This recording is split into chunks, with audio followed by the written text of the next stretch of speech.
कहानियों ने ट्रेवल किया, उनका बेस वही है लेकिन उसके कपड़े बदल गए।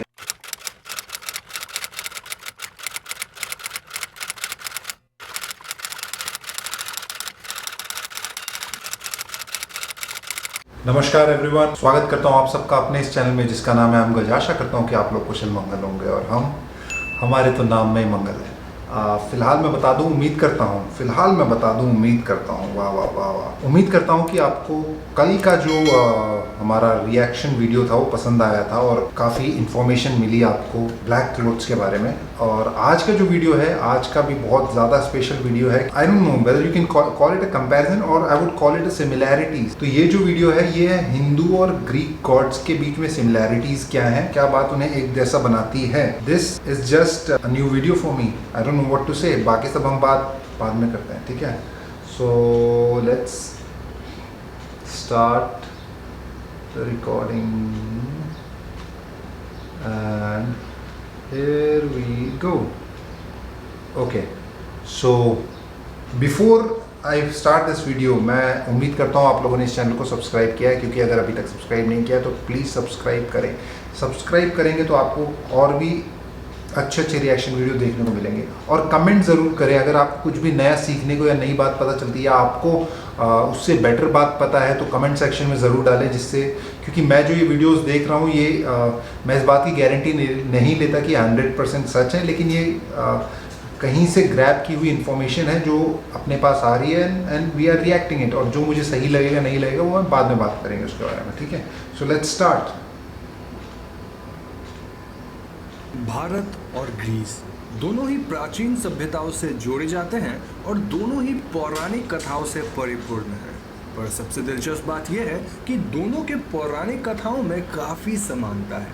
तो आज के इस वीडियो में हम हिंदू और ग्रीक गॉड्स के 10 ऐसे सिमिलैरिटीज़ के बारे में बातें करेंगे जिससे ये पता चलता है कि दोनों सभ्यताओं में काफ़ी सिमिलर कैरेक्टर्स का जिक्र हुआ है।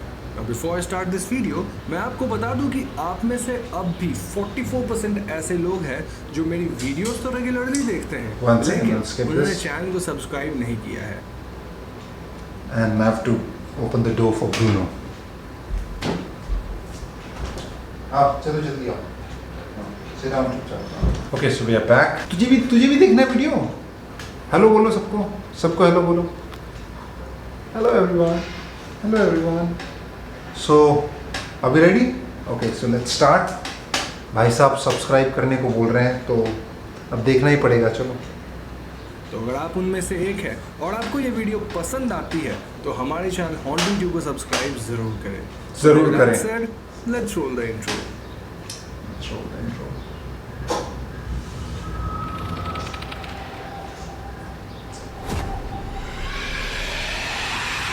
ओह,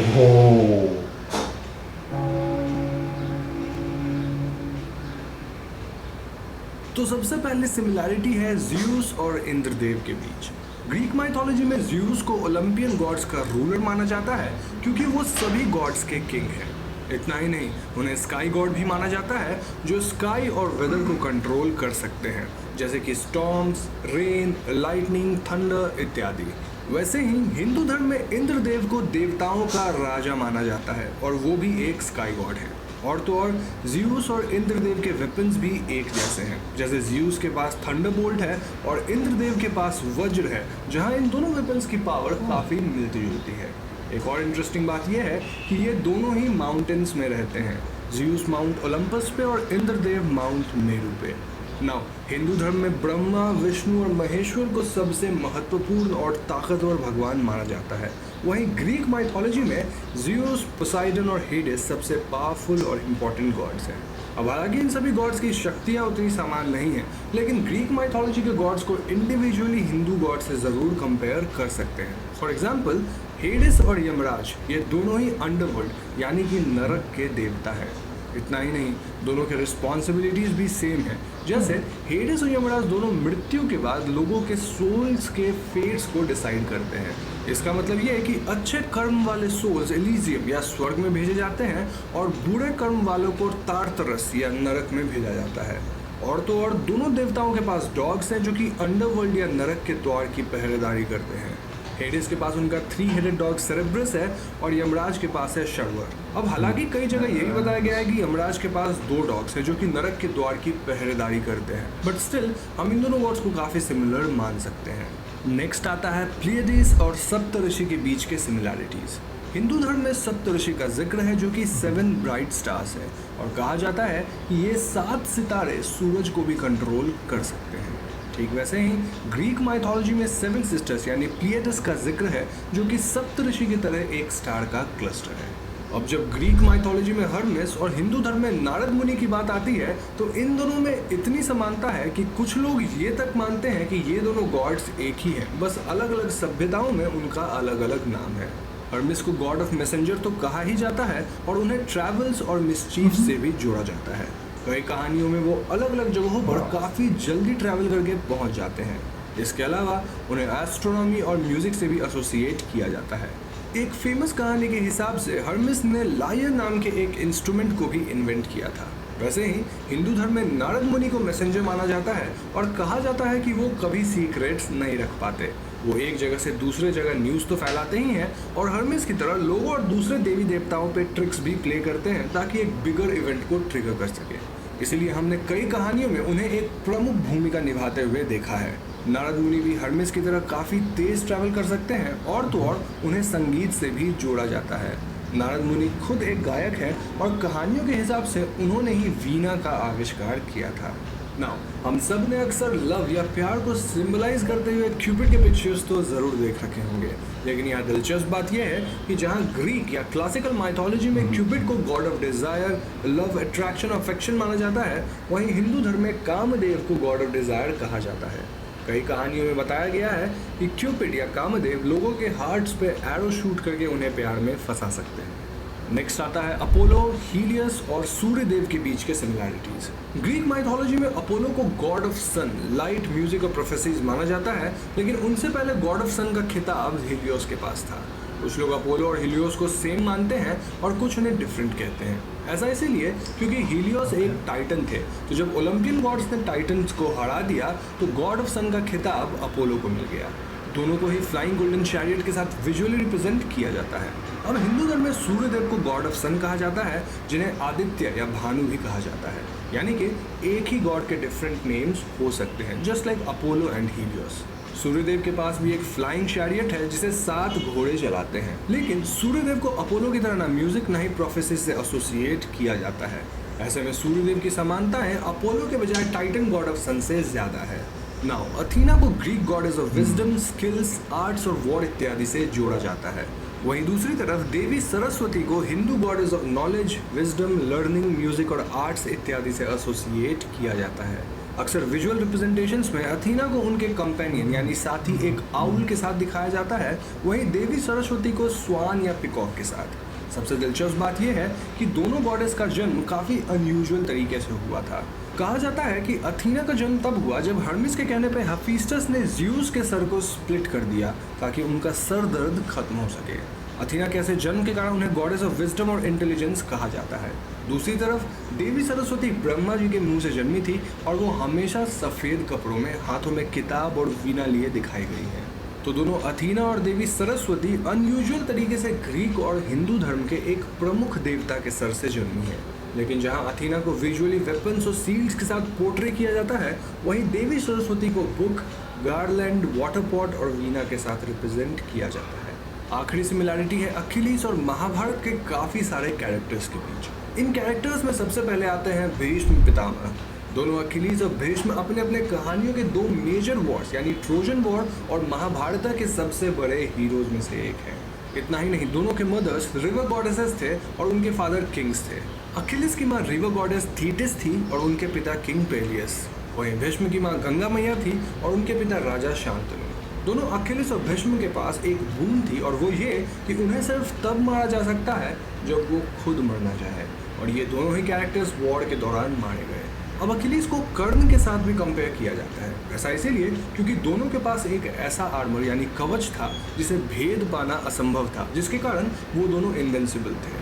दोनों ही स्किल्ड वॉरियर्स थे जिन्हें हम ऑलमोस्ट भगवान या फिर डेमीगॉड्स कह सकते हैं। वॉर से पहले दोनों के मदर्स ने उन्हें वॉर में पार्टिसिपेट ना करने के लिए कहा था। और अगर हम कहानियों को ध्यान से पढ़ेंगे तो एक तरह से रेस्पेक्टिव कहानियों में इन दोनों हीरोज के डेथ के बाद ही वॉर्स खत्म हुए।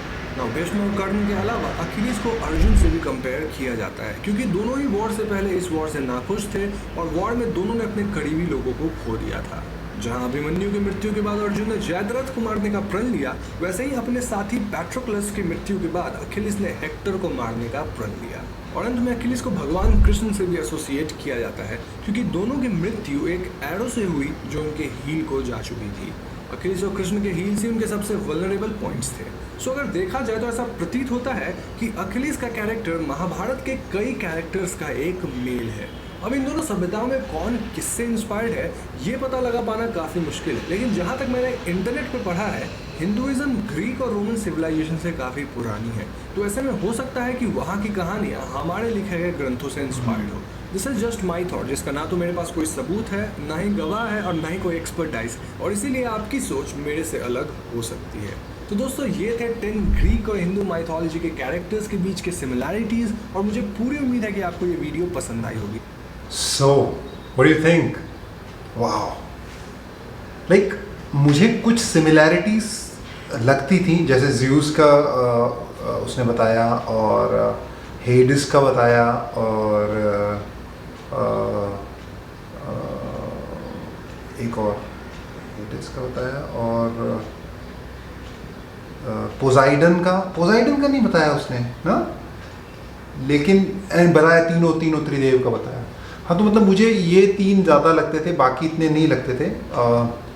लेकिन अमेजिंग यार, आई मीन वाह। जैसा कि उसने बोला कि ये हो सकता है ऐसा हो या नहीं भी हो सकता है ऐसा हो, क्योंकि ऑब्वियसली हिंदू जो रिलीजन है या धर्म है वो काफ़ी पुराना है, और जब स्टोरीज ट्रैवल करती हैं तो ट्रैवल करते करते उसके कैरेक्टर के नाम बदल जाते हैं बिकॉज ऑफ एक्सेंट और अदर इश्यूज़, और स्टोरीज़ में थोड़ा सा अलग एड ऑन चीज़ें हो जाती हैं, कल्चरल डिफरेंस या लैंग्वेज डिफरेंस के वजह से। Amazing, I mean you see, देखो सच जो होता है ना वो भले ही उसका स्वरूप बदल जाए, लेकिन जो बेसिक जो होते हैं ना वो वैसे ही वही रहेंगे। तो ये कहानियों ने ट्रैवल किया और उनका बेस वही है, लेकिन केवल उसके कपड़े बदल गए। तो आत्मा वही है लेकिन शरीर बदल गए और कपड़े बदल गया।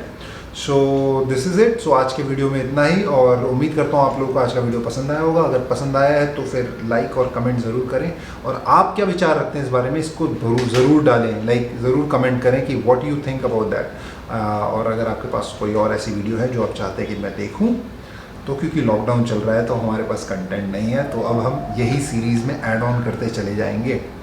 उम्मीद करता हूँ आप लोगों को आज का वीडियो पसंद आया, और अगर पसंद आया तो सब्सक्राइब बटन ज़रूर दबाएं। और हाँ, एक और चीज़, गलती से काफ़ी लोगों ने, मुझे ऐसा लगता है कि सब्सक्रिप्शन का बटन दबाया है लेकिन बेल आइकन नहीं दबाया है। तो बेल आइकन दबाने के बाद आपको ऑल नोटिफिकेशन पे क्लिक करना है, क्योंकि अगर आप उस पर क्लिक नहीं करते हैं तो आपको नोटिफिकेशन नहीं आएगा। चलिए, इसी के साथ मैं लेता हूँ आप लोगों से विदा। So my friends, you do whatever you want to do, just take care of yourself, take care of your family and take care of this planet. नमस्कार।